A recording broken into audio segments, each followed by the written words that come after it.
한겨울 밤 할머니의 유일한 재산인 늙은 소가 벼락을 맞고 낯선 청년으로 변했습니다. 난생 처음 맛본 국밥에 눈을 뜬 청년은 그릇째 핥아먹다. 돈 낼 줄을 몰라 빗자루 세례만 받고 쫓겨나죠. 갈곳 잃은 그를 할머니가 걷어주는데요. 하지만 악덕 부자가 할머니의 전 재산을 노리고 덮쳐오자 어리숙해 보이던 청년이 기막힌 방법으로 악당에게 맞서기 시작합니다. 과연 이 청년은 비밀을 간직한 채 할머니와 진짜 가족이 될 수 있을까요? 이야기 시작 전 구독과 좋아요로 응원해 주실 거죠? 번개 맞고 사람 된 바우의 가슴 뭉클한 사연 지금 시작합니다. 옛날 옛적 깊은 산골 마을에 겨울이 찾아오면 하늘과 땅의 경계가 사라질 만큼 매서운 눈보라가 온 세상을 하얗게 뒤덮곤 했어요. 이 작은 마을 가장 외진 곳에 우풍이 심한 낡은 초가집 한 채가 홀로 서 있었어요. 이 집의 주인은 이연심이라는 65의 할머니였는데 흰 머리카락이 굵은 실타래처럼 느슨하게 따여 있었고 주름진 얼굴에는 세월의 깊은 고단함이 서려 있었어요. 연심 할머니는 오래전 돌림병으로 사랑하는 남편과 어린 자식을 차례로 가슴에 묻어야 했습니다. 그 깊은 슬픔 속에서도 할머니는 이를 악물고 살아왔는데 유일하게 남편이 남긴 유산이라고는 늙은 소 한 마리뿐이었죠. 15년이나 된 그 소는 할머니의 외로운 세월을 함께 버텨온 버시자 가족이었고 매서운 겨울밤이면 할머니는 외양간으로 나가 소의 따뜻한 등에 기대어 하소연을 늘어놓곤 했어요. 너라도 곁에 있으니 얼마나 다행인지 모르겠다. 할머니는 늘 그렇게 중얼거리며 소의 커다란 눈망울을 들여다보았습니다. 소는 말없이 꼬리를 천천히 흔들며 할머니의 손길을 받아들였고 그 온기가 할머니에게는 세상에서 가장 따뜻한 위로가 되어 주었죠. 그날 밤도 눈보라는 여느 때처럼 거세게 몰아쳤어요.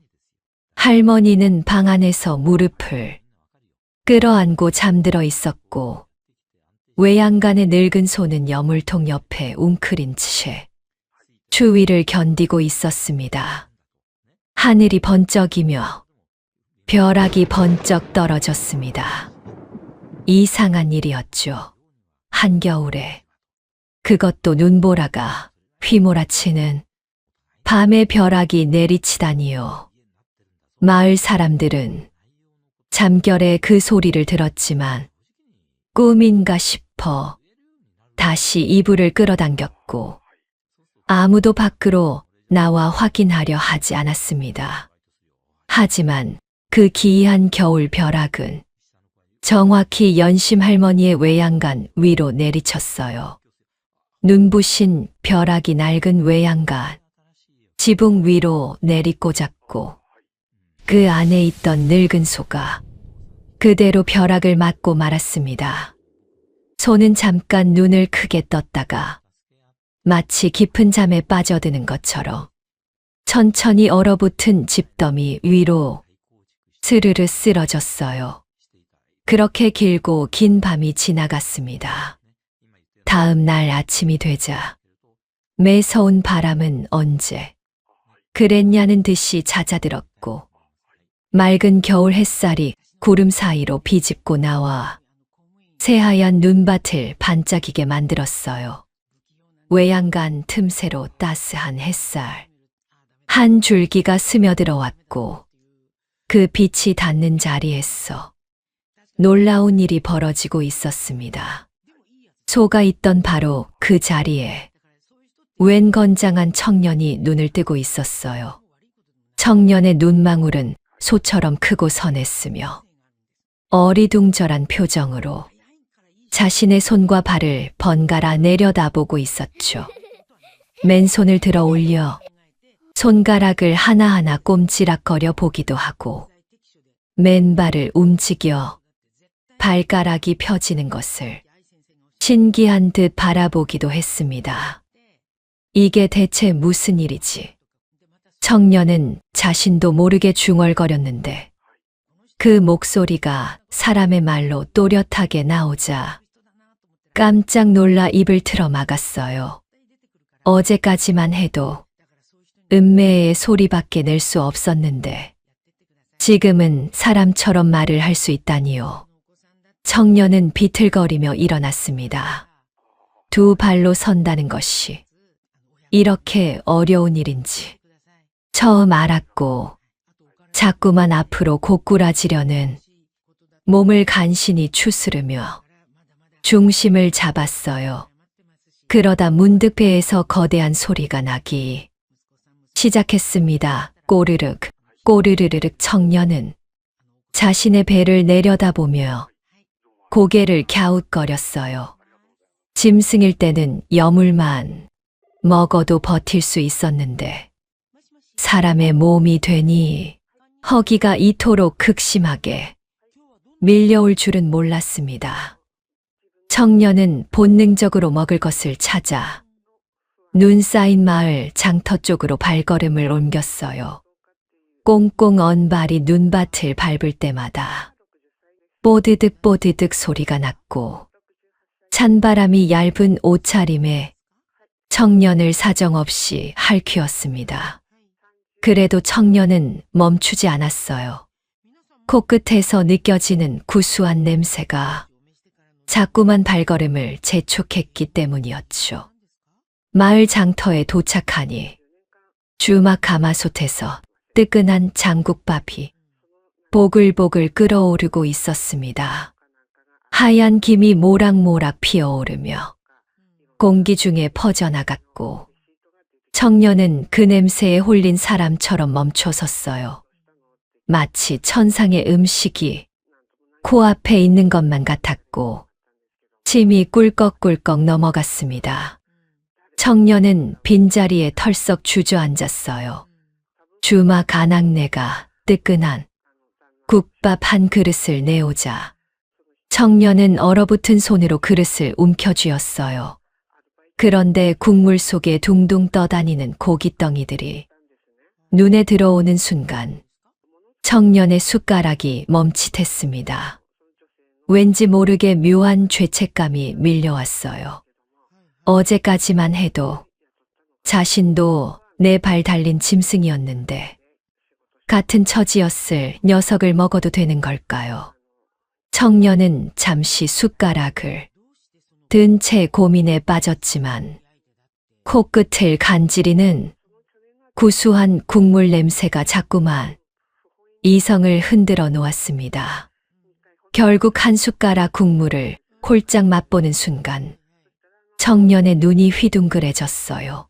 아, 이건 도저히 참을 수가 없었습니다. 청년은 아까의 죄책감 따위는 깨끗이 잊어버린 채 허겁지겁 국밥을 입에 쏟아부었어요. 뜨거운 국물이 목젖을 타고 넘어가며 얼어붙었던 몸속을 데워주었고 청년은 눈을 꼭 감은 채 황홀한 표정을 지었어요. 아, 이렇게 맛있는 것이 세상에 있다니요. 짐승일 때 먹던 마른 여물과는 비교도 할 수 없는 맛이었습니다.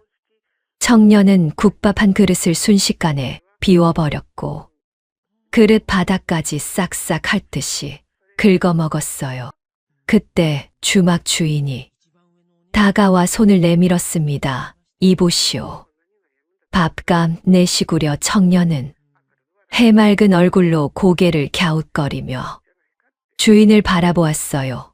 밥값이라니요. 그게 대체 무엇인가요? 허허.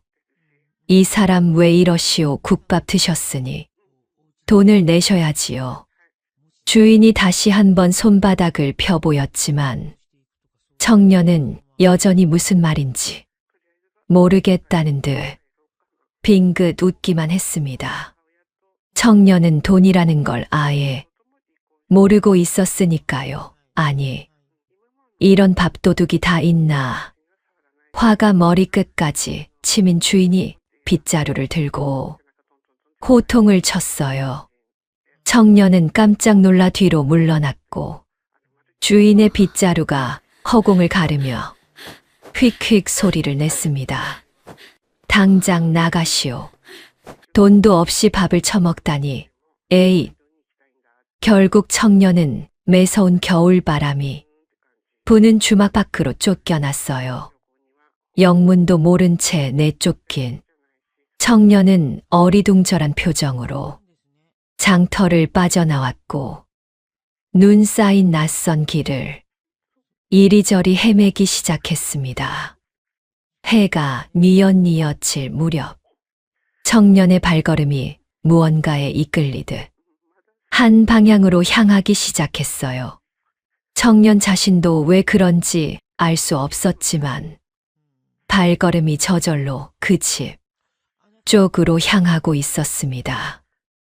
발자국이 남긴 길을 따라가다 보니 어느새 낯익은 낡은 초가집이 눈앞에 나타났어요. 바로 연심 할머니의 집이었습니다. 열린 살인문을 통과한 청년은 눈 덮인 마당에 들어서자마자 이상한 행동을 하기 시작했어요. 외양간 쪽으로 걸어가더니 여물통 주변을 뱅뱅 맴돌며 서성거렸습니다. 마치 그 자리가 자신이 있어야 할 곳인 것처럼요. 바깥의 소란에 방문을 열고 나온 연심 할머니가 깜짝 놀랐어요. 얇은 옷차림에 맨발인 낯선 청년이 자신의 집 마당에서 여물통을 맴돌고 있다니. 이게 대체 무슨 일인가요? 거기 누구시오? 어인일로 남의 집 마당에서 그러고 계시는 게요? 할머니가 조심스레 다가가며 물었습니다. 청년은 할머니를 바라보다가 문득 눈시울이 붉어지며 말했어요. 저는 갈 곳이 없습니다. 그리고 제가 누구인지, 어디서 왔는지도 기억이 나지 않아요. 청년의 목소리는 떨리고 있었고 커다란 눈망울에는 금방이라도 눈물이 떨어질 것 같은 슬픔이 담겨 있었습니다. 연심 할머니는 처음에는 경계하는 눈빛으로 청년을 살폈어요. 요즘 세상에 떠도는 자들 중에는 나쁜 마음을 품은 이들도 있다고 들었으니까요. 하지만 청년의 맑은 눈망울을 들여다보는 순간 할머니의 가슴 한편에서 이상한 느낌이 밀려왔습니다. 어디서 많이 본 눈이었어요. 바로 어젯밤까지 외양간에 있던 늙은 소의 눈망울과 똑같이 크고 똑같이 선했습니다. 할머니는 자신도 모르게 청년에게 한 발짝 더 다가갔고 그의 얼어붙은 손을 조심스레 만져보았어요. 아이고, 손이 이렇게 차갑구먼 얼어 죽겠네. 할머니의 목소리가 부드러워졌습니다. 청년의 손은 얼음장처럼 차가웠고 입술은 파랗게 질려 있었어요. 할머니는 잠시 망설이다가 결심한 듯 고개를 끄덕였습니다. 이리 들어오시게. 이 추운 밤에 내칠 수는 없지 않겠소. 할머니는 청년을 방 안으로 들여보내고는 따뜻한 아랫목에 앉게 했어요. 부뚜막에서 보글보글 끓고 있던 된장찌개를 한 그릇 가득 퍼담고 갓 지은 하얀 밥도 수북이 담아왔습니다. 자, 어서 먹어보시게. 배가 많이 고팠을 테니.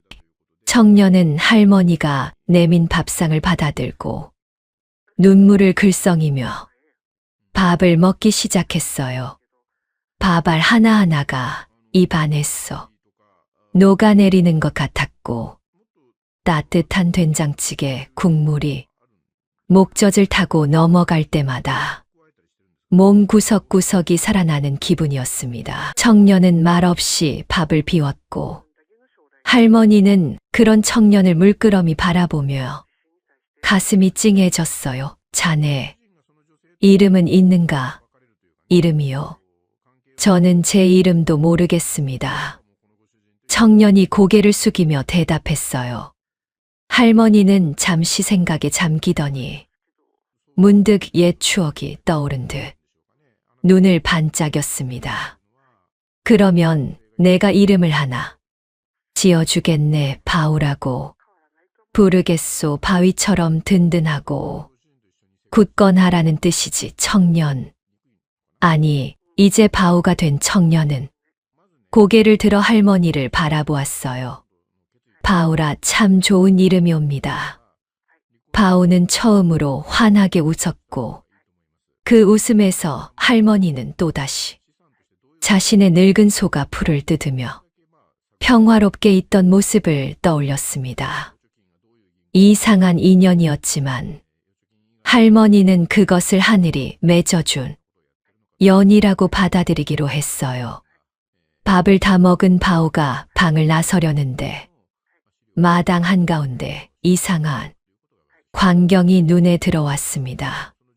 간밤의 폭설 무게를 이기지 못해 마당에 서 있던 거대한 고모. 한 그루가 쓰러져 있었어요. 그 나무는 워낙 굵고 커서 장정 대여섯 명이 달려들어도 치우기 힘들어 보였습니다. 아이고, 저걸 어떻게 치우나 쓰러진 지 오래됐을 텐데. 할머니가 한숨을 쉬며 중얼거렸어요.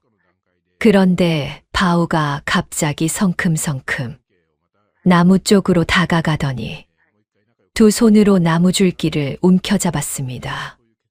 제가 치워드리겠습니다. 바우가 말하자마자 그 거대한 고목이 땅에서 번쩍 들어 올려졌어요.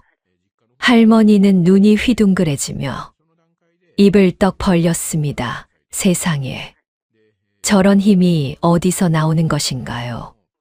바우는 무거운 나무를 가볍게 들어 마당 한쪽으로 옮겨 놓았고 뚝뚝 털며 할머니에게 돌아왔어요. 그 모습은 마치 천하장사가 따로 없었습니다. 자네, 대체 어디서 그런 힘이 나오는 게요? 할머니가 놀란 가슴을 쓸어내리며 물었어요. 바우는 고개를 갸웃거리며 자신의 두 손을 내려다보았습니다. 저도 모르겠습니다. 그냥 할 수 있을 것 같아서 해봤을 뿐이에요. 바우의 대답에 할머니는 고개를 끄덕이며 속으로 생각했어요. 이 청년은 분명 하늘이 보내준 귀한 인연이 틀림없다고요. 바우가 연심 할머니의 집에 머물게 된 지 어느덧 며칠이 흘렀어요. 그 사이 바우는 새벽마다 누가 시키지 않아도 꽁꽁 언 우물로 달려가 두꺼운 얼음을 깨고 물을 길어왔습니다. 얼음장 같은 물에 손을 담그면 뼛속까지 시린 추위가 밀려왔지만 바우는 이를 악물고 물동이를 가득 채워 집으로 돌아오곤 했어요. 그 모습을 지켜보던 마을 사람들은 연심 할머니네 새 머슴이 참 부지런하다며 고개를 끄덕였죠. 바우는 물 깃는 일뿐만 아니라 마당에 눈을 쓸고 장작을 패고 지붕 위에 쌓인 눈을 치우는 일까지 도맡아 했습니다. 그 천하장사 같은 힘으로 웬만한 일은 순식간에 해치웠고 연심 할머니는 든든한 일꾼이 생겼다며 연신 고마워했어요. 하지만 바우가 이토록 열심히 일하는 진짜 이유는 따로 있었습니다. 바로 15년 동안 자신을 돌봐줄 할머니에게 은혜를 갚고 싶었기 때문이었어요. 어느 날 낮이었어요. 바우가 마당에서 장작을 패다가 문득 방 안에서 희미한 소리가 들려오는 것을 느꼈습니다. 처음에는 바람 소리인가 싶어 귀를 기울였는데 자세히 들어보니 그것은 누군가 흐느끼는 소리였어요. 바오는 조심스레 장작을 내려놓고 발소리를 죽인 채 방문 쪽으로 다가갔습니다. 문틈 사이로 방 안을 들여다보니 연심 할머니가 우풍 드는 방 한 구석에 쪼그려 앉아 무언가를 품에 안고 있었어요. 그것은 먼지가 뽀얗게 쌓인 낡은 베네저고리였습니다. 손때가 묻어 빗발에 천 조각을 할머니는 두 손으로 꼭 움켜쥔 채 소리 없이 눈물을 흘리고 있었어요. 바오는 그 모습을 보는 순간 가슴이 철렁 내려앉았습니다. 짐승의 몸으로 외양간에 있을 때도 할머니가 저렇게 우는 모습을 여러 번 보아왔기 때문이었죠. 오래전 돌림병이 마을을 휩쓸었을 때 할머니는 사랑하는 남편과 어린 자식을 차례로 하늘나라로 떠나보내야 했습니다. 그 깊은 슬픔은 세월이 흘러도 결코 잊히지 않았고 할머니는 가끔씩 이렇게 혼자 눈물을 삼키곤 했어요. 우리 아가 살아 있었으면 이제 장가도 갔을 텐데 할머니의 입에서 가느다란 탄식이 새어나왔습니다. 베네저고리를 볼에 대고 비비는 할머니의 어깨가 잔잔히 떨리고 있었어요. 그 모습이 어찌나 애처로웠는지 바오는 자신도 모르게 눈시울이 뜨거워졌습니다. 바오는 문 앞에서 한참을 망설이다가 조용히 붓두막으로 향했어요. 아궁이에 불을 지펴 물을 끓이기 시작했고 곧 김이 모락모락 피어오르는 따뜻한 숭늉 한 사발을 정성스레 준비했습니다. 사발을 두 손에 받쳐 들고 방으로 들어간 바오는 할머니 앞에 무릎을 꿇고 앉았어요. 할머니, 이거 드시고 속을 좀 데우세요. 바오가 조심스레 숭늉을 내밀자 연심 할머니가 화들짝 놀라며 고개를 들었습니다. 눈물로 얼룩진 얼굴을 후다닥 소매로 닦으며 할머니는 민망한 듯 웃어 보였어요. 아이고, 이걸 내가 끓여왔느냐 고맙구나. 할머니가 숭늉을 받아드는 순간 바오의 손이 얼음장처럼 차가운 것을 느꼈습니다. 새벽부터 찬물에 손을 담갔으니 그럴 수밖에 없었죠. 할머니는 그 언 손을 덥석 잡으며 안타까운 표정을 지었어요. 손이 이게 뭐냐. 꽁꽁 얼었구먼. 할머니는 자신의 따뜻한 두 손으로 바오의 손을 감싸 녹여주기 시작했습니다. 그 손길이 어찌나 따스했는지 바오는 가슴 한편이 뭉클해지며 눈물이 핑 돌았어요. 짐승일 때는 표현할 수 없었던 감정들이 사람이 되고 나니 이렇게 뜨겁게 솟아오르는 것이었습니다. 할머니, 울지 마세요. 제가 곁에 있잖아요. 바오가 서툴지만 진심을 담아 말하자 할머니의 눈에서 다시 눈물이 주르륵 흘러내렸습니다. 하지만 이번에는 슬픔이 아니라 고마움이 담긴 눈물이었습니다. 할머니는 연신 고개를 끄덕이며 바오의 손을 더 꼭 잡았습니다. 그날 저녁 두 사람은 따뜻한 아랫목에 마주 앉아 밥을 먹었어요. 연심 할머니가 정성껏 차린 보리밥과 된장찌개, 그리고 김치 몇 가지가 소박한 밥상 위에 놓여 있었습니다. 바오는 숟가락을 들다 말고 할머니의 얼굴을 물끄러미 바라보았어요. 아까의 눈물은 말끔히 닦였지만 여전히 눈가가 부른 것이 마음에 걸렸습니다. 할머니도 바오를 바라보다가 문득 궁금한 듯 입을 열었어요. 그런데 바오야, 내가 요즘 이상하더구나. 낮에는 이리 부지런히 일하면서 밤만 되면 어디로 가느냐? 할머니의 물음에 바오는 숟가락을 든 채 움찔했습니다. 사실 바오에게는 아무에게도 말할 수 없는 비밀이 있었습니다.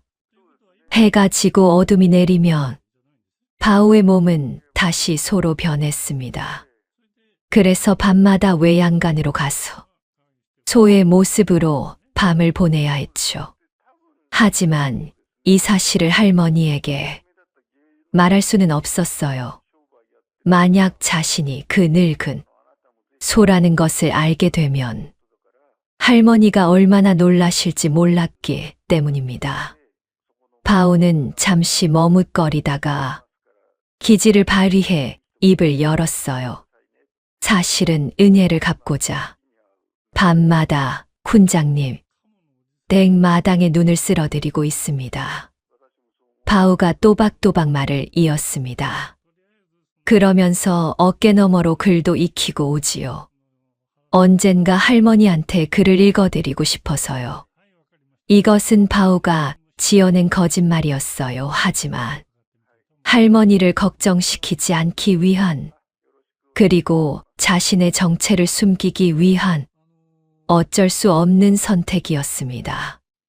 연심 할머니는 바오의 말을 듣고 눈을 동그랗게 떴어요. 아이고, 이런 기특한 것을 봤나. 할머니의 얼굴에 환한 미소가 번졌습니다. 주름진 눈가가 반달처럼 휘어지며 진심으로 대견해 하는 표정이 역력했어요. 할머니는 불이 나게 방 안 괴짝을 뒤지더니 두툼한 소못 한 벌을 꺼내왔습니다. 이거 입어라. 밤마다 밖에 나가면서 얼마나 추웠겠느냐. 할머니가 내민 소못은 비록 낡았지만 솜이 도톰하게 들어있어 따뜻해 보였어요. 바오는 그 옷을 받아들며 가슴이 뭉클해졌습니다. 거짓말을 했다는 죄책감과 할머니의 따뜻한 마음에 대한 감사함이 뒤섞여 복잡한 심정이었죠. 고맙습니다. 할머니. 바오가 고개를 숙여 인사하자 할머니는 손을 내저으며 웃었어요. 고맙긴. 내가 이 늙은이한테 얼마나 큰 힘이 되는지 모른다. 그날 밤 바오는 외양간에서 소의 모습으로 밤을 보내면서 할머니가 준 소못을 꼭 껴안고 잠이 들었습니다. 며칠 뒤 바오는 연심 할머니의 심부름으로 읍내에 나갔어요. 장터에서 소금과 젓갈을 사오라는 부탁이었습니다. 바오는 씩씩하게 걸음을 옮기며 눈 덮인 마을 길을 지나갔어요. 하늘은 맑게 개어 있었고 겨울 햇살이 눈밭 위에 반짝반짝 부서지고 있었습니다. 읍내로 가는 길목에 있는 마을 정자 앞을 지나가던 바오의 눈에 무언가가 들어왔어요. 눈 위에 무언가 떨어져 있었는데 자세히 보니 묵직해 보이는 비단 주머니였습니다. 바오는 주위를 둘러보았지만 아무도 보이지 않았고 주머니는 주인 없이 덩그러니 놓여 있었어요. 바오가 주머니를 집어들어 살펴보니 한쪽에 이름표가 달려 있었습니다. 거기에는 분명하게 최만석이라는 이름이 적혀 있었어요. 최만석이라면 마을에서 악덕 부자로 소문난 사람이었죠. 가난하고 그를 모르는 백성들을 속여 재산을 빼앗는다는 흉흉한 소문이 자자했습니다. 바오가 주머니를 열어보니 안에는 엽전이 가득 들어 있었어요. 한눈에 보기에도 큰 돈이었고, 이 정도면 연심 할머니에게 따뜻한 고기도 사드리고 새 옷도 해드릴 수 있을 것 같았습니다. 바오는 잠시 발걸음을 멈추고 고민에 빠졌어요. 주인이 악덕 부자라면 이 돈을 가져가도 되지 않을까 하는 생각이 스쳤습니다. 어차피 나쁜 방법으로 모은 돈일 테니 차라리 착한 일에 쓰는 게 낫지 않겠느냐는 유혹이 밀려왔어요. 하지만 바오는 고개를 세차게 저었습니다. 아무리 나쁜 사람의 것이라도 남의 것을 가져가면 그것은 도둑질이었어요. 짐승이었을 때도 남의 밭에 들어가 곡식을 훔쳐먹은 적이 없었는데 사람이 되어서 도둑이 될 수는 없었습니다. 바오는 마음을 다잡고 돈주머니를 열지 않은 채 정자 한가운데 올려두었어요. 주인이 찾으러 오면 바로 보일 테지. 바오는 혼잣말을 중얼거리며 읍내를 향해 다시 걸음을 옮겼습니다. 뒤도 돌아보지 않고 씩씩하게 걸어가는 바오의 뒷모습이 겨울 햇살 아래 길게 그림자를 드리웠어요. 이 일은 금세 마을에 소문이 퍼졌습니다. 만석의 하인이 돈주머니를 찾으러 왔다가 정자 위에 고스란히 놓여 있는 것을 발견했기 때문이었죠. 누가 이걸 그냥 두고 갔느냐는 물음에 마침 지나가던 사람이 연심내 머슴 바오를 봤다고 대답했어요. 마을 사람들은 바오의 정직함에 감탄하며 잔잔한 칭찬을 보냈습니다. 요즘 세상에 저런 고든 심성을 가진 젊은이가 있다니 참 대단하구먼. 어른들은 고개를 끄덕였고 젊은이들은 부끄러운 듯 고개를 숙였어요. 바오의 명성은 조금씩 마을에 퍼져나가기 시작했습니다. 하지만 평화로운 나날은 오래가지 않았어요. 며칠 뒤 연심 할머니의 집 앞에 예상치 못한 불청객들이 나타났습니다. 눈 쌓인 마당으로 거드름을 피우며 들어선 사내가 있었는데 바로 악덕 부자 최만석이었어요. 그 뒤로는 험상궂은 얼굴에 수하들이 줄줄이 따라왔습니다. 만석은 55의 뚱뚱한 사내로 기름진 얼굴에 교활한 눈빛이 번들거렸어요. 비단 옷을 걸친 그의 모습은 화려했지만 얼굴에는 탐욕이 가득 묻어 있었어요. 만석은 허리춤에서 종이 한 장을 꺼내 흔들며 연심 할머니를 불렀어요. 이봐, 당장 나와 보거라. 만석의 거만한 목소리가 마당에 쩌렁쩌렁 울려 퍼졌습니다. 방 안에서 놀란 연심 할머니가 허둥지둥 마루로 나왔어요. 만석의 얼굴을 보자마자 할머니의 표정이 굳어졌습니다. 대감, 무슨 일이시오? 할머니가 조심스레 물었지만 만석은 코웃음을 치며 종이를 할머니 앞에 내밀었어요. 이게 뭔지 알겠느냐? 내 죽은 남편이 나한테 진 빚문서다. 할머니는 종이를 받아들었지만 거기 적힌 글자를 읽을 수가 없었습니다. 연심 할머니는 평생 글을 배운 적이 없었어요. 남편이 살아있을 때도 글은 남편 몫이었고 할머니는 그저 살림만 했을 뿐이었죠. 만석은 그 사실을 알고 일부러 가짜 문서를 만들어 온 것이었습니다. 여기 보면 내 남편이 나한테 쌀백가마니를 빌려갔다고 적혀 있다. 이자까지 치면 이 집과 땅을 내놔도 모자랄 판이야. 만석이 능글맞게 웃으며 말했어요. 연심 할머니는 눈이 휘둥그레지며 고개를 저었습니다. 그런 적 없소. 우리 서방님은 절대 그런 분이 아니었어요. 할머니가 억울함에 목소리를 높였지만 만석은 들은 척도 하지 않았어요. 오히려 문서를 더 세게 흔들며 위협적으로 다가왔습니다. 글도 모르는 것이 무슨 수로 증명할 테냐. 여기 도장까지 찍혀 있는데. 만석의 수아들이 킬킬거리며 웃었고 연심 할머니는 억울함에 언 손을 부들부들 떨며 발만 동동 굴렀어요. 반박하고 싶어도 그를 모르니 문서가 진짜인지 가짜인지 확인할 길이 없었습니다. 바로 그때 마당 구석에서 이 광경을 지켜보던 바오의 눈빛이 날카롭게 빛났어요. 바오는 짐승 시절부터 만석이라는 자의 흉흉한 소문을 들어왔습니다. 마을 사람들을 속여 재산을 빼앗고 가난한 이들을 괴롭히는 악덕 부자라는 것을요. 저 문서가 가짜라는 것을 바오는 직감적으로 알아챘습니다. 하지만 지금 당장 맨주먹으로 덤벼들 수는 없었어요. 아무리 힘이 세도 증거 없이 나섰다가는 오히려 연심 할머니에게 해가 될 수 있었습니다.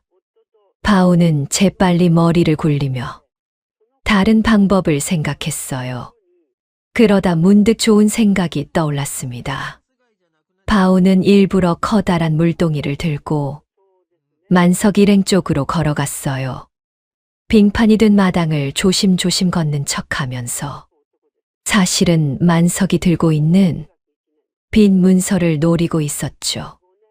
아, 미끄럽네. 바오가 큰 소리로 외치며 빙판 위에서 일부러 발을 헛디뎠습니다. 그와 동시에 들고 있던 물동이가 공중으로 붕 떠올랐고 그 안에 가득 담긴 검은 먹물이 쏟아져 나왔어요. 바오는 물동이에 물 대신 먹물을 담아두었던 것이었습니다. 검은 먹물이 정확하게 만석이 들고 있던 빈 문서 위로 쏟아졌어요.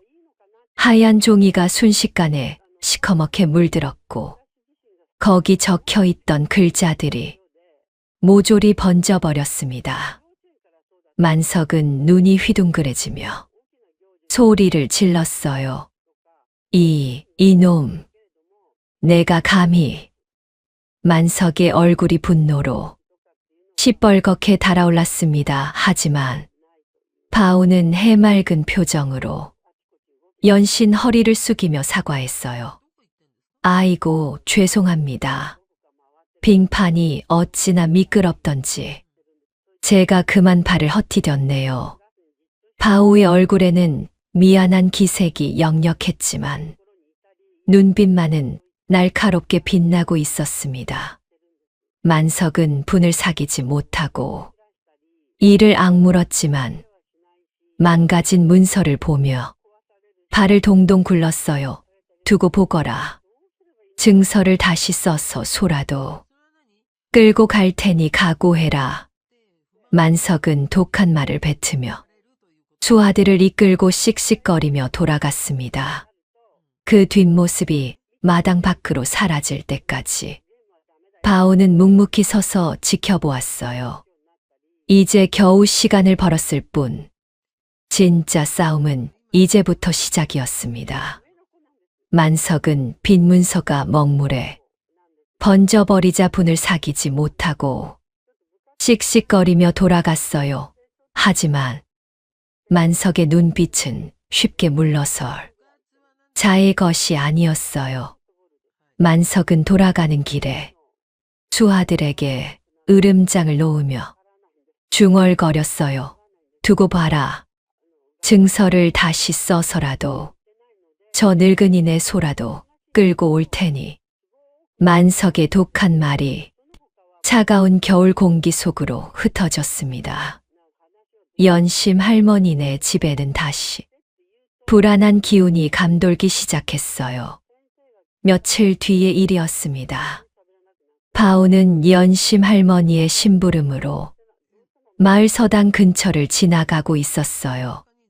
서당은 마을에서 유일하게 글을 가르치는 곳으로 김훈장이라는 62살의 지혜로운 어른이 아이들을 가르치고 있었죠. 바오는 서당 담장 너머로 들려오는 글 읽는 소리에 발걸음을 멈추고 귀를 기울였습니다. 그때 갑자기 서당 마당에서 큰 소란이 벌어졌어요. 한 유생이 새파랗게 질린 얼굴로 뛰쳐나오더니 목청껏 소리를 질렀습니다. 내 벼루가 없어졌소. 아버님께서 물려주신 귀한 벼루란 말이오. 유생의 목소리는 다급함과 분노로 떨리고 있었어요. 그 벼루는 대대로 내려오던 가보로 소 한 마리 값은 좋기 나가는 귀한 물건이었어요. 유생은 서당 안팎을 뒤지며 허둥지둥 벼루를 찾았지만 어디에도 보이지 않았어요. 그러다 문득 담장 밖에서 서성거리는 바울을 발견했습니다. 저기 저 자가 수상하오. 유생이 바울을 가리키며 소리쳤어요.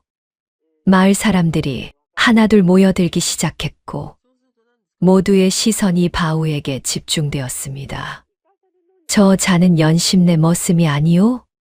덩치가 저리 크고 낯선 자가 서당 주변을 기웃거리다니 분명 도둑이 틀림없소. 유생의 말에 사람들이 수군거리기 시작했어요. 바오는 갑자기 쏟아지는 의심의 눈초리에 당황했지만 억울함의 목소리를 높이지는 않았습니다.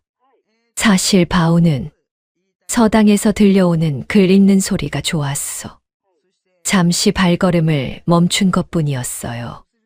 하지만 글도 모르는 머슴이 서당 근처를 어슬렁거렸다는 사실만으로도 충분히 의심받을 만했죠. 마을 사람들의 수군거림이 점점 커져갔고 바울을 향한 시선은 더욱 날카로워졌습니다. 바울은 잠시 눈을 감고 깊은 숨을 들이쉬었어요. 짐승이었을 때 익혔던 예민한 감각이 아직 남아 있었고 바울은 그 감각을 총동원해 주변을 살피기 시작했습니다. 눈 쌓인 마당 위에 여러 사람의 발자국이 어지럽게 찍혀 있었는데 그중 유독 허둥지둥 달아나는 듯한 발자국 하나가 눈에 들어왔어요. 바오의 시선이 그 발자국을 따라 천천히 움직였습니다. 발자국은 서당 뒷담을 돌아 마을 뒷골목 쪽으로 이어지고 있었어요. 그리고 그 발자국의 끝에 누군가 허겁지겁 숨으려는 듯 몸을 웅크리고 있는 것이 보였습니다. 바오는 조용히 땅에 떨어진 나뭇가지 하나를 주워들었어요. 그리고 새하얗게 눈이 쌓인 마당 위에 천천히 글씨를 쓰기 시작했습니다. 사람들은 어리둥절한 표정으로 바오가 뭘 하는지 지켜보았어요. 바오가 눈 위에 쓴 글자는 네 글자였습니다. 사필귀정 모든 일은 반드시 바른 길로 돌아간다는 뜻의 사자성어였죠. 바오가 쓴 글씨는 반듯하면서도 힘이 있었어요. 사실 바오는 밤마다 소의 몸으로 외양간에 있으면서 지프로 땅 위에 글씨 쓰는 연습을 해왔습니다. 달빛 아래서 혼자 끄적거리며 익힌 글씨였지만 그 노력이 지금 빛을 발하고 있었어요. 마을 사람들은 머슴이 저런 글씨를 쓴다는 사실에 놀라 입을 다물지 못했습니다. 바오는 글씨를 다 쓴 뒤 천천히 일어나 한쪽을 가리켰어요. 진짜 도둑은 저기 있습니다. 바우가 가리킨 곳에는 불량배 하나가 품에 무언가를 숨긴 채 도망치려 하고 있었습니다. 저놈을 잡아라. 유생이 외치자 마을 장정들이 우르르 달려갔어요. 불량배는 눈밭 위에서 허둥지둥 도망치려 했지만 미끄러운 눈 때문에 제대로 뛰지도 못하고 금세 붙잡혔습니다. 불량배의 품에서는 유생의 벼루가 고스란히 나왔어요. 이놈이 진짜 도둑이었구나. 마을 사람들이 분노하며 불량배를 애워쌌습니다. 바울을 의심했던 유생은 얼굴이 벌겋게 달아오르며 바우에게 다가왔어요. 미안하오. 내가 잘못 보았소. 유생이 머쓱하게 사과했지만 바우는 환하게 웃으며 고개를 저었습니다. 괜찮습니다. 오해가 풀렸으니 다행이지요. 바우의 너그러운 대답에 주변 사람들이 감탄의 눈길을 보냈어요. 바로 그때 서당 안에서 한 어른이 천천히 걸어 나왔습니다. 머리가 하얗게 센 62살의 기문장이었어요. 훈장은 눈밭에 새겨진 바우의 글씨를 물끄러미 내려다보더니 감탄하듯 고개를 끄덕였습니다. 사필귀정이라. 참으로 훌륭한 필체로구나.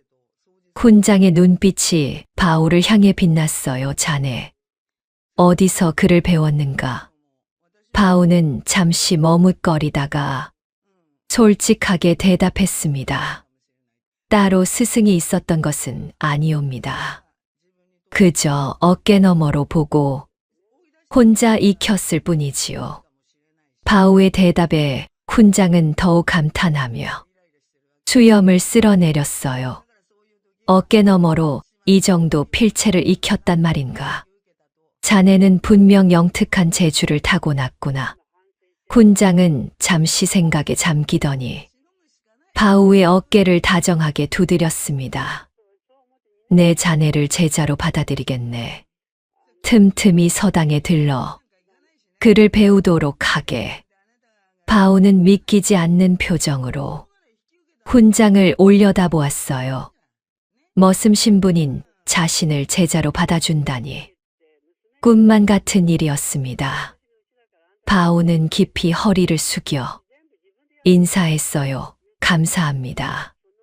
훈장님 열심히 배우겠습니다. 그날부터 바우는 새벽에 일어나 연심 할머니네 일을 마친 뒤 틈틈이 서당에 들러 글을 배우기 시작했습니다. 훈장은 바우에게 글뿐만 아니라 법도와 율법까지 가르쳐 주었어요. 바우는 스펀지가 물을 빨아들이듯 빠르게 지식을 흡수했습니다. 낮에는 땔감을 패고 물을 깃는 일을 하면서도 머릿속으로는 배운 글귀를 되뇌었어요.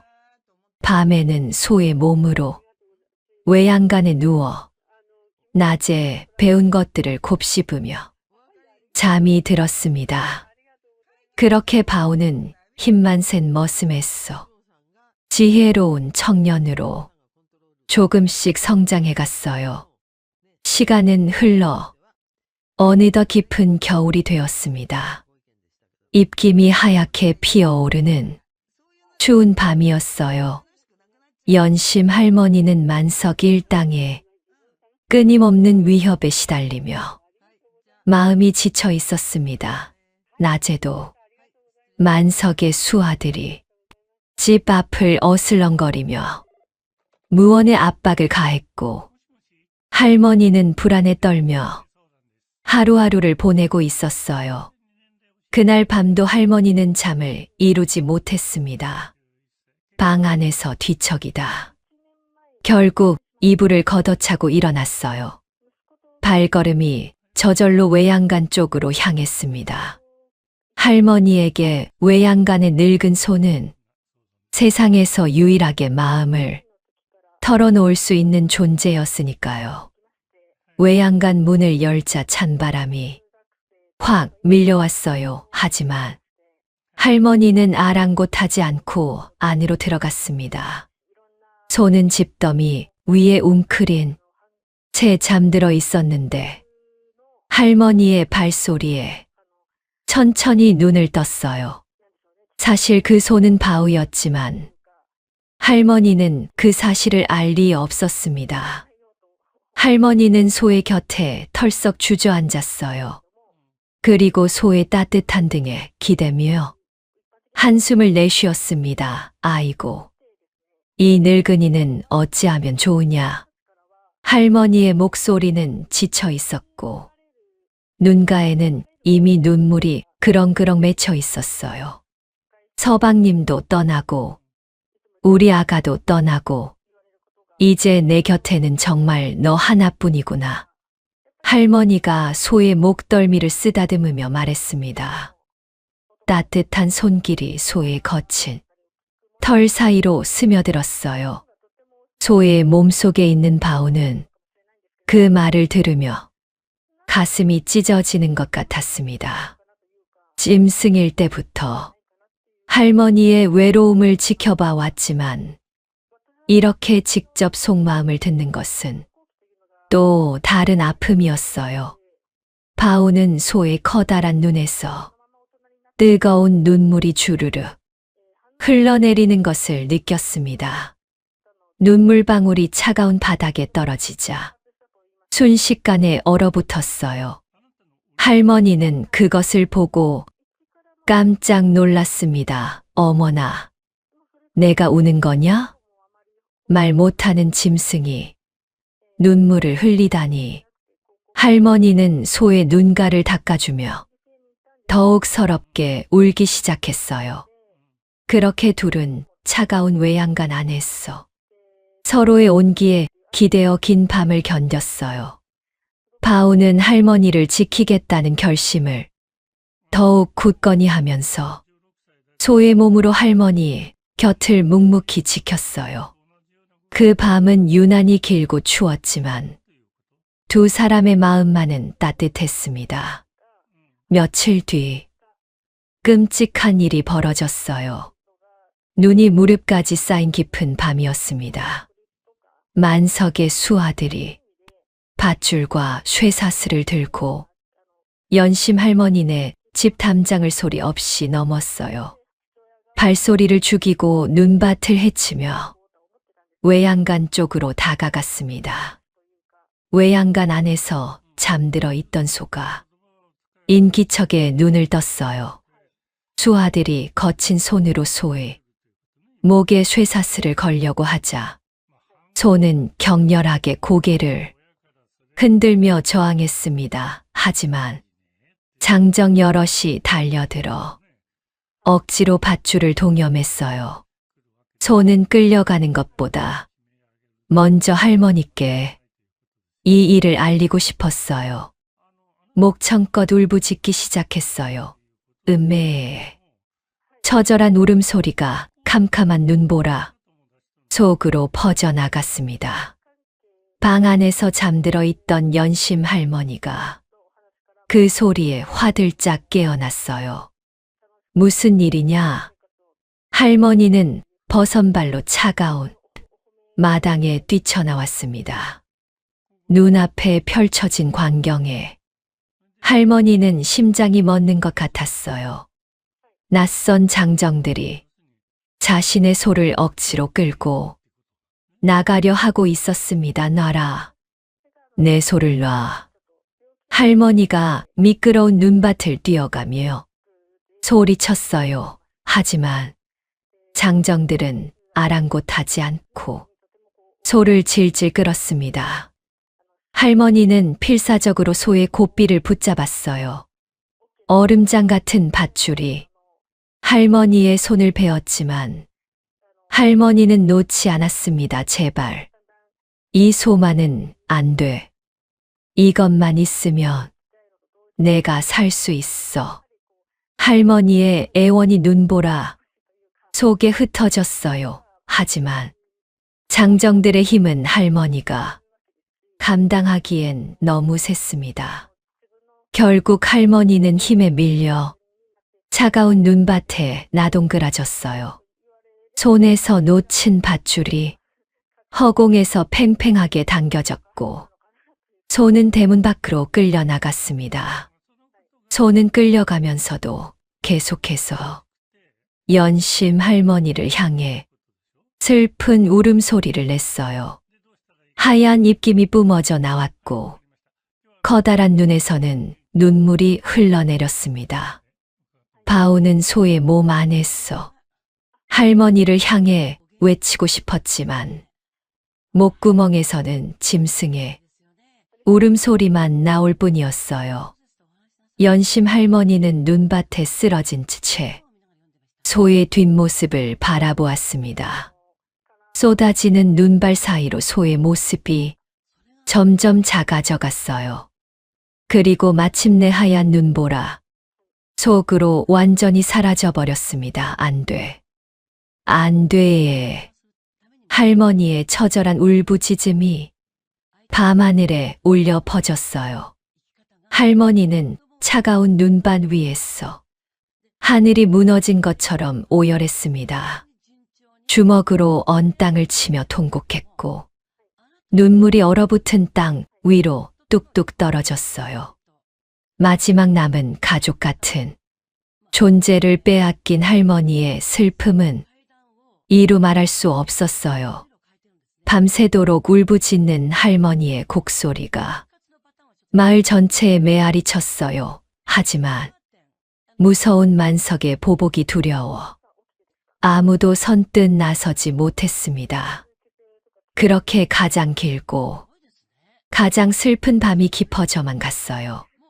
그 끔찍한 밤이 지나고 다음 날 아침이 밝아왔어요. 밤새 휘몰아치던 눈보라가 언제 그랬냐는 듯 잦아들었고 맑은 겨울 햇살이 온 세상을 하얗게 뒤덮은 눈 위로 쏟아졌습니다. 하지만 연심 할머니의 마음은 그 어느 때보다 어둡고 차갑게 얼어붙어 있었어요. 소문을 들은 마을 사람들이 하나둘 연심 할머니의 집으로 모여들었습니다. 모두 안타까워했지만 선뜻 다가가 위로 한마디 건네지는 못했어요. 만석의 보복이 두려웠기 때문이었죠. 사람들은 담장 밖에서 발만 동동 구르며 서로의 눈치를 살폈습니다. 연심 할머니는 텅 빈 외양간 안에 주저앉아 있었어요. 손에는 끊어진 속옷비 한 조각이 들려 있었습니다. 간밤에 소를 붙잡으려다 끊어진 바로 그 고삐였죠. 할머니는 그 낡은 밧줄 조각을 가슴에 꼭 껴안은 채 눈물도 나오지 않을 만큼 울고 또 울었어요. 아이고, 아이고, 어쩌면 좋으냐. 할머니의 곡소리가 외양간 안에 구슬프게 울려 퍼졌습니다. 15년을 함께한 늙은 소는 남편이 남긴 유일한 유산이자 할머니의 마지막 가족이었어요. 그런 소를 하룻밤 사이에 빼앗겨 버렸으니 하늘이 무너지는 것 같은 심정이었습니다. 할머니는 눈이 쌓인 외양간 바닥을 더듬었어요. 소가 누워있던 자리에는 아직도 온기가 남아있는 것 같았습니다. 할머니는 그 자리에 이마를 대고 서럽게 흐느꼈어요. 마치 혼절하기 직전의 사람처럼 온몸이 부들부들 떨렸습니다. 같은 시각 만석의 집에서는 전혀 다른 광경이 펼쳐지고 있었어요. 만석은 아침 일찍 일어나 뒷마당으로 향했습니다. 어젯밤 수아들이 끌고 온 연심의 소를 확인하려는 것이었죠. 걸음걸이는 거들먹거렸고 얼굴에는 비웃는 듯한 웃음이 걸려 있었어요. 허허. 그 늙은이가 얼마나 울었을꼬. 만석은 혼잣말로 중얼거리며 킬킬 웃었습니다. 소를 가져왔으니 이제 연심의 집과 땅도 시간 문제라고 생각했어요. 만석의 눈빛은 아침 햇살 아래서도 음흉하기 짝이 없었어요. 그런데 뒷마당에 도착한 만석의 발걸음이 갑자기 멈췄어요. 눈앞에 펼쳐진 광경에 눈이 휘둥그레졌습니다. 분명 단단히 묶어두었던 기둥 앞이 텅 비어 있었어요. 손은 흔적조차 없이 감쪽같이 사라져버렸습니다. 이게 어찌 된 일이냐? 만석이 목청껏 소리를 질렀어요. 수아들이 허둥지둥 달려왔지만 아무도 소의 행방을 알지 못했습니다. 모두들 간밤에 분명히 소를 묶어두고 갔다며 고개를 갸웃거렸어요. 만석은 눈 쌓인 바닥을 살펴보았습니다. 그곳에는 풀린 쇠사슬이 덩그러니 놓여 있었어요. 그런데 쇠사슬 옆에 이상한 물건이 하나 더 있었습니다. 낡은 집신 한 짝이 눈 위에 떨어져 있었던 것이었죠. 만석은 그 집신을 집어들고 자세히 살펴보았어요. 어디서 많이 본 듯한 집신이었습니다. 문득 연심내 머슴 바우가 즐겨 신던 집신이 떠올랐어요. 하지만 그 집신이 왜 여기 떨어져 있는지는 도무지 알 수 없었어요. 이놈들아, 당장 주변을 샅샅이 뒤져봐라. 만석의 호통에 수아들이 사방으로 흩어졌어요. 만석 본인도 담장 밑을 조사하기 시작했습니다. 그러다 소름 끼치는 장면을 목격하게 되었어요. 마당의 눈밭에 찍힌 발자국이 이상했습니다. 외양간 쪽에서 시작된 발자국은 분명 소의 발자국이었어요. 크고 둥근 발굽 자국이 눈 위에 선명하게 찍혀 있었습니다. 그런데 그 발자국이 담장 쪽으로 갈수록 점점 모양이 변하기 시작했어요. 소의 발자국이 어느 순간부터 사람의 발자국으로 바뀌어 있었습니다. 그것도 아주 뚜렷한 집신 발자국이었어요. 마치 소가 걸어가다가 중간에 사람으로 변한 것처럼 보였습니다. 만석은 온몸에 소름이 돋으며 뒷걸음질 쳤어요. 이건 귀신이 곡할 노릇이로구나. 만석의 목소리가 떨렸습니다. 도저히 상식으로는 설명이 되지 않는 광경이었어요. 수아들도 그 발자국을 보고 얼굴이 하얗게 질렸습니다. 하지만 만석은 곧 정신을 차렸어요. 탐욕이 두려움을 이겼기 때문이었죠. 만석은 이 일을 은폐하기로 마음먹었습니다. 소가 사라진 것이 알려지면 자신의 체면이 깎일 것이 분명했으니까요. 만석은 급히 마을 불량배를 불렀어요. 품삯을 두둑이 쥐어주며 은밀한 지시를 내렸습니다. 내 녀석이 관아에 가서 증언을 해라. 그 늙은이가 새벽에 몰래 내 소를 훔쳐갔다고 말이야. 불량배는 돈을 받아들고 고개를 끄덕였어요. 참으로 기가 막힐 노릇이었어요. 자기가 남의 소를 훔쳐놓고 오히려 그 주인을 도둑으로 몰다니요. 만석은 교활한 미소를 지으며 관아로 향했어요. 연심 할머니를 절도죄로 고발하기 위해서였습니다. 이제 시점을 받고 그날 새벽 바우에게 무슨 일이 있었는지 들여다볼까요? 해가 뜨기 직전 만석의 뒷마당에는 쇠사슬에 묶인 소 한 마리가 있었어요. 바로 연심 할머니의 늙은 소, 즉 바우였습니다. 바우는 밤새 연심 할머니의 얼굴을 떠올리며 잠을 이루지 못했어요. 어젯밤 자신의 고삐를 붙잡고 눈밭에서 울부짖던 할머니의 모습이 눈앞에 아른거렸습니다. 차가운 눈 위에 나동그라지면서도 놓지 않으려 했던 그 손이 떠올랐어요. 바오는 소의 커다란 눈에서 뜨거운 눈물을 흘렸습니다. 똥이 트기 시작하자 신비로운 일이 벌어졌어요. 아침 햇살이 소의 몸을 비추는 순간 소의 형체가 흐릿해지기 시작했습니다. 그리고 눈 깜짝할 사이에 소는 사라지고 그 자리에 청년 바오가 나타났어요. 바오는 자신의 두 손을 내려다보며 깊은 숨을 내쉬었습니다. 이제 더는 짐승의 발버둥으로는 안 되겠구나. 바오는 혼잣말로 중얼거렸어요. 간밤에 아무리 발버둥을 쳐도 연심 할머니를 지킬 수 없었습니다. 힘만으로는 만석 같은 악인을 이길 수 없다는 것을 뼈저리게 깨달았어요. 바오는 결심했습니다. 이제는 사람의 지혜와 법으로 만석을 꺾어야겠다고 마음먹었어요. 서당에서 배운 법과 이치가 바로 이런 때 쓰이기 위해 있었던 것이었어요. 바오의 눈빛이 단단하게 빛났습니다. 바오는 맨손으로 쇠사슬을 풀었어요. 천하장사의 힘으로는 살얼음이 낀 쇠고리쯤은 손쉽게 벌릴 수 있었습니다. 하지만 바오는 바로 도망치지 않았어요.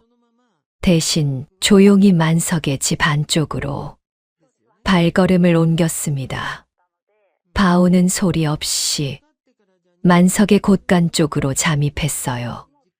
마을 사람들 사이에서 만석이 비밀 장부를 숨겨두고 있다는 소문을 들은 적이 있었습니다.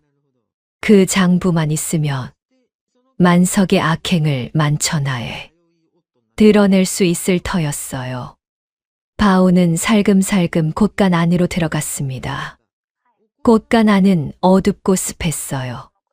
쌀가마니와 곡식, 더미가 쌓여 있었고 구석에는 여러 개의 괴짝이 놓여 있었습니다. 바오는 하나하나 조심스레 열어보았어요. 대부분 비단이나 폐물이 담겨 있었지만 바오가 찾는 것은 따로 있었습니다. 마침내 가장 깊숙한 구석에서 작은 괴짝 하나를 발견했어요. 자물쇠로 단단히 잠겨 있었지만 바오의 힘으로는 문제가 되지 않았습니다. 자물쇠를 비틀어 열자 안에서 두툼한 장부 한 권이 나왔어요. 바오는 그것을 펼쳐보았습니다. 장부에는 마을 사람들의 이름과 함께 빌려준 돈의 액수가 빼곡히 적혀 있었어요. 그런데 자세히 보니 숫자가 이상했습니다. 원래 빌려준 금액보다 몇 배나 부풀려진 숫자들이 적혀 있었어요. 바로 만석이 마을 사람들을 속여 재산을 빼앗은 증거였습니다. 바오는 장부를 품속에 소중히 넣었어요. 이것만 있으면 만석의 거짓말을 모두 밝혀낼 수 있을 터였습니다. 바오는 곳간을 나서기 전에 한 가지 일을 더 했어요. 먹을 가라붓을 적신 뒤 종이 한 장에 글씨를 써서 곳간 문 앞에 붙였습니다. 거기에는 이렇게 적혀 있었어요. 진실은 하늘이 안다. 짧은 글이었지만 그 뜻은 결코 가볍지 않았어요. 바오는 장부를 품에 안고 만석의 집 담장 앞에 섰어요. 담장은 꽤 높았지만 바오에게는 문제가 되지 않았습니다. 가볍게 뛰어올라 담장 위에 올라선 뒤 반대편으로 사뿐히 내려섰어요. 그 과정에서 신고 있던 집실 한 짝이 벗겨져 담장 안쪽으로 떨어졌습니다. 바오는 집신이 떨어진 것을 알았지만 돌아가 주울 여유가 없었어요. 하늘이 점점 밝아지고 있었고 곧 만석의 집에서 사람들이 깨어날 터였습니다. 바오는 한쪽 발이 맨발인 채로 눈밭을 뛰어갔어요. 이제 다시 현재로 돌아가 볼까요? 만석이 관아에 거짓 고발을 하러 간 바로 그 시각 바오도 관아를 향해 걸어가고 있었어요. 품속에는 만석의 악행을 증명할 장부가 들어 있었습니다. 바오의 표정은 결연했고 눈빛은 그 어느 때보다 단단했어요. 꽁꽁 얼어붙은 길을 걸으면서 바오는 연심 할머니를 떠올렸습니다. 지금쯤 할머니는 얼마나 슬퍼하고 계실까요? 바오는 걸음을 재촉했어요. 하루빨리 할머니의 억울함을 풀어드려야 했습니다. 할머니, 조금만 기다리세요. 제가 반드시 지켜드리겠습니다. 바오는 속으로 다짐하며 관아 쪽으로 힘차게 걸어갔어요. 하지만 바오는 한 가지를 더 준비해야 했습니다. 머슴 차림으로는 관아에 가봐야 사또 앞에 제대로 서기도 어려웠어요. 바오는 발걸음을 돌려 서당 쪽으로 향했습니다. 서당에 도착한 바오는 기문장을 찾아가 사정을 설명했어요. 훈장은 바오의 이야기를 듣고 분노와 안타까움이 뒤섞인 표정을 지었습니다. 그 만석이란 자가또 그런 짓을 벌였단 말인가. 참으로 파렴치하구나. 훈장은 한숨을 내쉬며 고개를 저었어요. 그리고 훈장은 방 안으로 들어가더니 무언가를 가지고 나왔습니다. 그것은 옥색 비단으로 된 선비복과 두툼한 도포였어요. 훈장은 그 옷을 바오에게 내밀었습니다. 이것을 입고 가거라. 관아에서 당당히 발언하려면 복색도 갖춰야 하느니라. 바오는 감격하여 무릎을 꿇고 절을 올렸어요. 훈장님, 이 은혜는 평생 잊지 않겠습니다. 바오의 눈에 눈물이 그렁그렁 맺혔습니다. 훈장은 바오를 일으켜 세우며 어깨를 다독였어요. 가거라. 그리고 반드시 진실을 밝혀라. 내 스승으로서 응원하마. 바오는 고개를 깊이 숙인 뒤 서당을 나섰습니다. 이제 관아로 향할 모든 준비가 끝났어요. 선비복으로 갈아입은 바오의 모습은 이전과 완전히 달랐습니다. 예전의 어수룩한 머슴 모습은 온데간데 없이 사라졌어요. 당당하고 기품 있는 청년이 그 자리에 서 있었습니다. 바오는 품속의 장부를 한 번 더 확인한 뒤 관아를 향해 걸음을 옮겼어요. 겨울 햇살이 바오의 어깨 위로 쏟아졌습니다. 눈부신 빛 속에서 바오의 그림자가 길게 드리워졌어요. 길게 드리운 그 그림자마저도 결연해 보였어요. 드디어 진실이 밝혀질 시간이 다가오고 있었어요. 이제 모든 진실이 밝혀질 순간이 다가왔어요. 찬 바람이 매섭게 불어오는 마을 관아 앞마당에는 많은 사람들이 모여 있었습니다. 그 한가운데 연심 할머니가 사또 앞에 두려움에 떨며 엎드려 있었어요. 할머니의 어깨는 추위와 억울함에 가늘게 떨리고 있었어요. 만석은 의기양양한 표정으로 사또 옆에 서 있었어요. 자신이 매수한 가짜 증인을 앞세워 연심 할머니를 도둑으로 몰아세울 작정이었죠. 가짜 증인은 뻔뻔한 얼굴로 앞에 나서더니 입을 열었습니다. 사또 나으리, 소인이 똑똑히 보았사옵니다. 저 노파가 야밤 눈길에 소를 몰고 가는 것을요. 가짜 증인의 거짓말이 관아 앞마당에 울려 퍼졌어요. 마을 사람들 사이에서 수군거리는 소리가 들려왔습니다. 연심 할머니는 억울함에 가슴이 터질 것 같았지만 목이 메어 아무 말도 하지 못했어요. 사또는 엄한 표정으로 연심 할머니를 내려다보았습니다. 내 인연 남의 소를 훔쳐간 것이 사실이냐? 사또의 호통에 할머니는 고개를 더 깊이 숙였어요.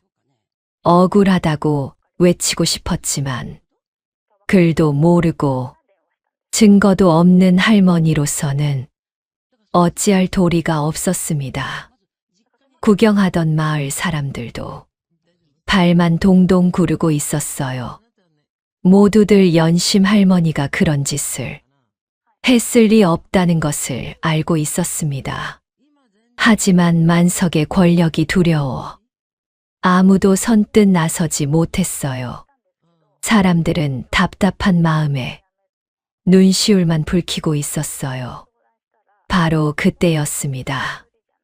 관아 밖에서 맑고 쩌렁쩌렁한 목소리가 울려 퍼졌어요. 그 증언은 명백한 거짓이요. 모든 사람들의 시선이 일제히 소리가 난 쪽으로 쏠렸습니다. 군중이 웅성거리며 길을 비켰어요. 그 사이로 한 사내가 당당한 걸음걸이로 관아 안으로 들어왔습니다. 옥색 비단으로 된 선비복 위에 두툼한 도포를 걸쳐 입은 모습이었어요. 허리를 곧게 편 모습만 봐도 예전의 머슴 바우와는 전혀 달라 보였어요. 연심 할머니가 고개를 들어 그 사내를 바라보았어요. 처음에는 누군지 알아보지 못했습니다. 하지만 그 사내의 크고 선한 눈망울을 보는 순간 할머니의 눈이 휘둥그레졌어요. 바우냐?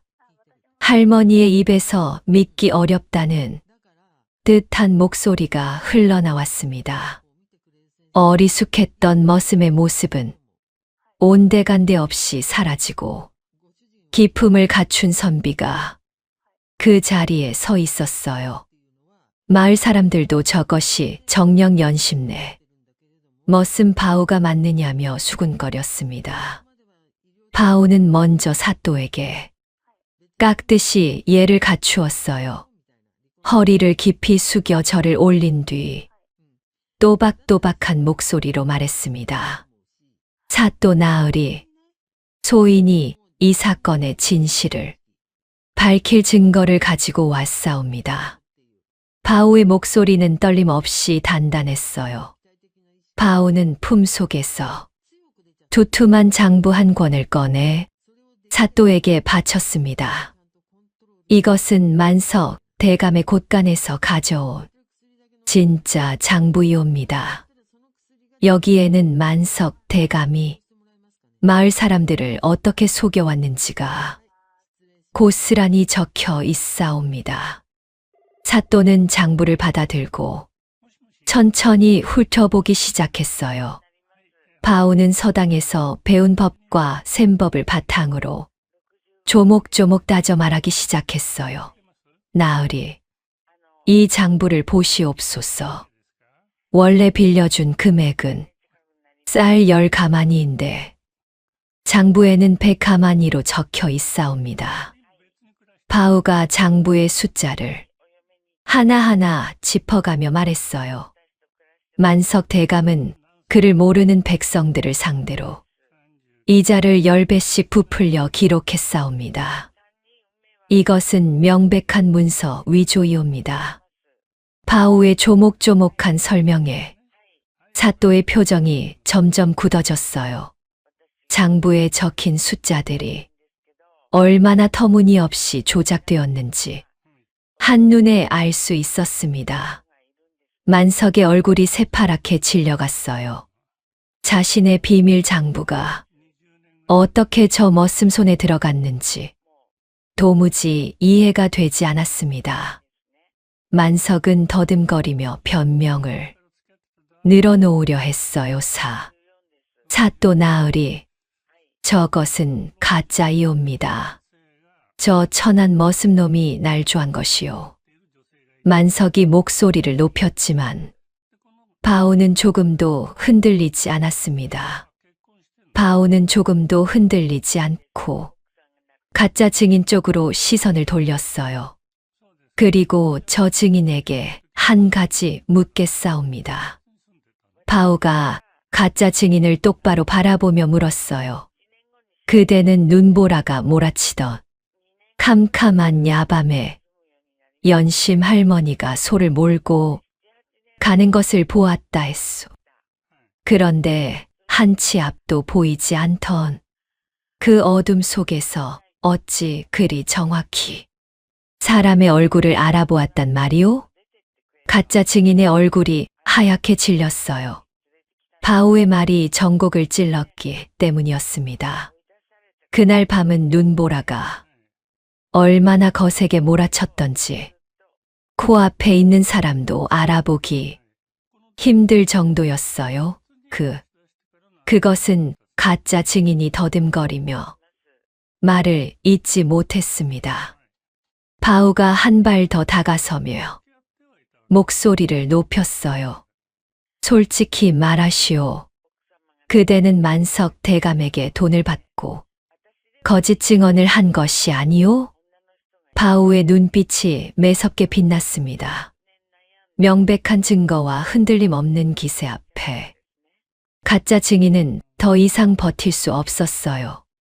가짜 증인은 그 자리에 털썩 무릎을 꿇었습니다. 사또 나으리, 용서해 주시옵소서. 소인은 만석 대감에게 돈을 받고 거짓 증언을 하였사옵니다. 가짜 증인이 이 말을 땅에 박으며 자백했어요. 관아 앞마당이 술렁거리기 시작했습니다. 만석은 당황하여 얼굴이 시뻘겋게 달아올랐어요.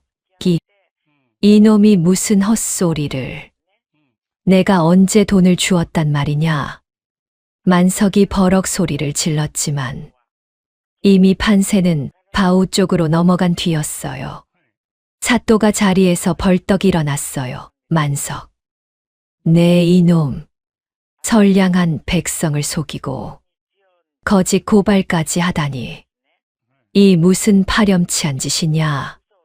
사또의 분노에 찬 호통이 관아를 뒤흔들었습니다. 만석은 그 자리에서 다리가 풀려 주저앉았어요. 사또는 엄중한 목소리로 판결을 내렸습니다. 연심의 무죄를 선포하노라. 그리고 만석은 그동안 부당하게 빼앗은 재산을 마을에 모두 돌려주도록 하라. 사또의 판결에 관하 앞마당에 모인 마을 사람들이 환호성을 질렀어요. 만세, 만세. 사람들이 손뼉을 치며 기뻐했습니다. 그동안 만석에게 속아 재산을 빼앗겼던 사람들은 눈물을 흘리며 서로 얼싸안았어요. 오랜 세월 쌓였던 억울함이 한꺼번에 풀리는 순간이었습니다. 바오는 환호하는 군중 사이를 헤치고 연심 할머니에게 다가갔어요. 할머니는 아직도 땅에 엎드린 채 무슨 일이 벌어진 건지 얼떨떨해하고 있었습니다. 바오는 무릎을 꿇고 할머니의 어깨에 손을 얹었어요. 할머니, 이제 괜찮습니다. 모든 것이 끝났어요. 바오의 따뜻한 목소리에 연심 할머니가 천천히 고개를 들었습니다. 할머니의 눈에서 뜨거운 눈물이 주르르 흘러내렸어요. 바오는 따뜻한 두 손으로 할머니를 부축해 일으켜 세웠습니다. 할머니의 언손을 자신의 손으로 감싸며 온기를 전해 주었어요. 할머니는 바오의 얼굴을 물끄러미 바라보았습니다. 바오야, 정녕 내가 이 모든 일을 해낸 것이냐? 할머니의 목소리가 떨렸어요. 바오는 환하게 웃으며 고개를 끄덕였습니다. 할머니께서 베풀어 주신 은혜에 보답하고 싶었을 뿐이에요. 바오의 대답에 할머니는 더욱 세차게 눈물을 흘렸습니다. 하지만 이번 눈물은 서러움이 아니라 기쁨과 감격에서 나온 것이었어요. 두 사람은 눈이 녹아내리는 길을 따라 천천히 집으로 돌아왔습니다. 겨울 햇살이 따스하게 내리쬐었고 발밑에 눈이 사각사각 소리를 냈어요. 연심 할머니는 옆에서 씩씩하게 걸어가는 바오를 바라보며 가슴이 벅차올랐습니다. 집이 얼마 남지 않은 곳에서 할머니가 걸음을 멈추었어요. 바오도 따라서 멈추며 할머니를 바라보았습니다. 할머니는 한참 동안 아무 말 없이 바오의 얼굴을 들여다보았어요. 그리고 조심스레 떨리는 손을 내밀어 바오의 볼을 어루만졌습니다. 바오야, 내가 한 가지 부탁해도 되겠느냐? 할머니의 목소리는 잔잔하면서도 깊은 울림이 있었어요. 무엇이든 말씀하세요. 할머니 바오가 고개를 숙이며 대답했습니다. 할머니는 떨리는 목소리로 천천히 말을 이었어요. 바오야, 이제 나를 한번 어미라 불러보련. 할머니의 눈가에 눈물이 고였습니다. 오래전 잃어버린 자식에 대한 그리움이 바오를 통해 채워지는 것 같았어요.